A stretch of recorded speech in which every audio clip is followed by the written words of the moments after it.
శ్రీనివాస్ యాదవ్. అధ్యక్ష, ఈరోజు భారతదేశ రాజకీయ చరిత్రలో అధ్యక్ష, తెలంగాణ రాష్ట్రం ఏర్పడిన తర్వాత అన్ని వర్గాల ప్రజలు సంతోషంగా ఉండాలనేటువంటి ఉద్దేశంతో మరి గౌరవ ముఖ్యమంత్రి గారు అన్ని వర్గాలను అడ్రస్ చేసుకుంటూ చాలా కార్యక్రమాలు అధ్యక్ష ఈ శాసనసభలో.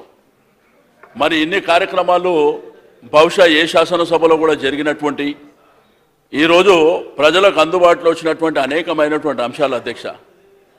మీరు ఈరోజు భారతీయ జనతా పార్టీ సభ్యులు ఆల్రెడీ డిసైడ్ చేసుకున్నారు అధ్యక్ష, ఏదో ఇక్కడ నుంచి సస్పెండ్ కావాలి, ఏదో పబ్లిసిటీ జరగాలనేటువంటిది మాట్లాడినంతసేపు మాట్లాడారు. మీరు 10 సార్లు అంటే 10 సార్లు కూడా వాళ్ళకి అవకాశం ఇచ్చారు. బట్ వాళ్ళు మాట్లాడిన దాంట్లో ఏ ఒక్కటి కూడా మతపరమైనటువంటి రిజర్వేషన్లని మాట్లాడుతున్నారు అధ్యక్ష.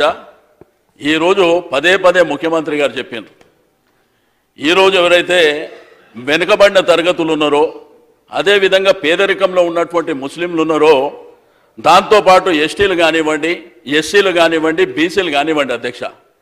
ఈరోజు నేను గతంలో అనేక సందర్భాలు ఇక్కడనే చెప్పిన అధ్యక్ష, భారతదేశ చరిత్రలో మరి బీసీలకు అంటే 1947లో స్వాతంత్రం వస్తే వెనుకబడిన బడుగు బలహీన వర్గాలకు ఈ ప్రభుత్వం వచ్చిన తర్వాత స్వాతంత్రం వచ్చిందని చెప్పి నేను గతంలో కూడా చెప్పిన అధ్యక్ష. ఈరోజు అన్ని వర్గాల ప్రజలు వాళ్ళు ఏంటంటే అందరినీ రెచ్చగొట్టేటువంటి కార్యక్రమం. కానీ గౌరవ ముఖ్యమంత్రి గారు ఈరోజు భారతదేశానికి ఒక ఆదర్శంగా ఏదన్నా పండుగలు చేయాలంటే కూడా ప్రభుత్వమే ముందుకొచ్చి అన్ని వర్గాల ప్రజలే అధ్యక్ష.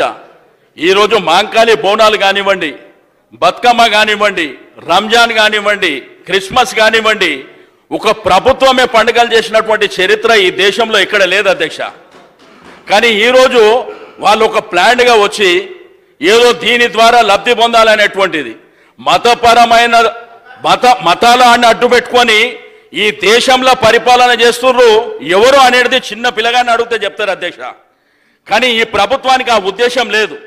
ఈరోజు రాష్ట్రంలో ఉన్నటువంటి అనగారిన పేద బడుగు బలహీన వర్గాలు, వెనుకబడిన తరగతులు, వీళ్ళందరికీ న్యాయం చేయాలనేటువంటి ఉద్దేశంతోనే ఈరోజు చాలా కార్యక్రమాలు తీసుకున్నారు అధ్యక్ష.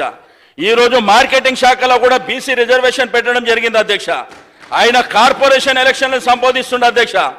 కార్పొరేషన్లు ఈ ప్రభుత్వం వచ్చినాక పెట్టిన రిజర్వేషన్లతో జరగలేదు అధ్యక్ష. ఈరోజు ఇన్ని ప్రగల్భాలు పలికేటువంటి వీళ్ళు 150 మున్సిపల్ డివిజన్లు ఒక్క సీటు కూడా వాళ్ళ నియోజకవర్గంలో గెలవలేదు అధ్యక్ష. రేపు భవిష్యత్తులో కూడా ఈ శాసనసభకు కూడా వచ్చేటువంటి ఆస్కారం కూడా వాళ్ళకి లేదు అధ్యక్ష. ఏదో అందరినీ రెచ్చగొట్టాలి, ఏదో దీని ద్వారా లబ్ధి పొందాలనేటువంటి ప్రయత్నం చేయడం ఇంతకంటే దుర్మార్గమైనటువంటిది ఏది లేదు అధ్యక్ష. వాళ్ళు దీని ద్వారా లబ్ధి పొందాలనేటువంటి ప్రయత్నం జరిగితే ఈ శాసనసభ కూడా ఇంకొకసారి రాకుండా ప్రజలు బుద్ధి చెప్తారని చెప్పి నేను మీ